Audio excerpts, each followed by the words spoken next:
So we got to be real with all this stuff, you know. We got to be in reality. We can't be in la-la land, you know. So, no, you don't want to be a violent person, but you want to be able to defend yourself. That's what these lower chakras is for. They're for self-defense and survival. These are not your lower self. They're part of yourself. You don't have a lower self and a higher self the way they be teaching, right? Oh, you got to elevate your lower self. You got to conquer your lower self. There's no such thing as a lower self. All you got is a self, right, doctor?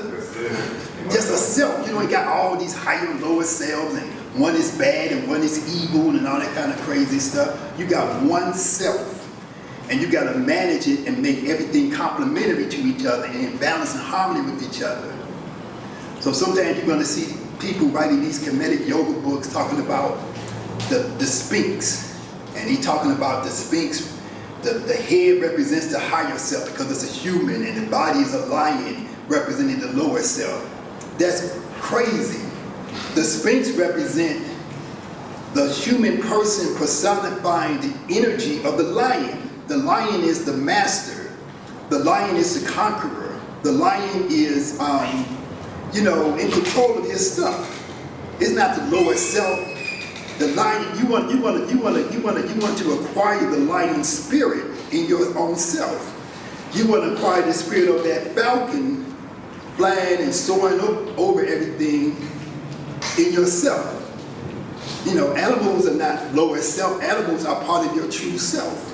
Everybody has an animal nature and an animal spirit that accompanies you. My spirit is a bear. I found that out in Sedona. Well, yeah, I found that out in Sedona because I was up meditating on one of those mesas and stuff, and I said, putting this bear come up behind me, and I was like, there ain't no bears around here, but it kept coming up behind me, but it wasn't there in reality. But it was like telling me, I'm your animal spirit, dude, you know, stop being scared. Yes, and so I'm like a bear. I'm kind of big, I'm kind of sleepy, kind of grumpy, you know. For real. Anyway, so what we're going to do next in this sequence is the goddess pose, right? And the goddess pose, because it's a feminine, it's activating feminine energy. And feminine energy don't mean like being all womanly, right? Feminine energy is simply more etheric. It's more lighter energy.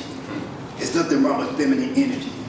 That's why all men need to cultivate their feminine energy, because most men are, I ain't gonna go into that, but most men have just got problems. We got issues and stuff because we too masculine, we too aggressive and masculine and out of balance.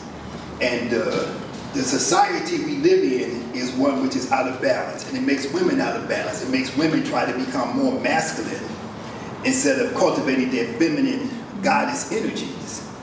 And so all of these poses, when you see goddesses and gods, they're all the same. They're all part of the same. Let's think of a circle. And if you see a god, a goddess, whether it's ancient Egyptian or whether it's Indian or Native Americans, they all part of that same continuum. And we shift and we flow from one to the other depending upon situations and what we need to do. Okay?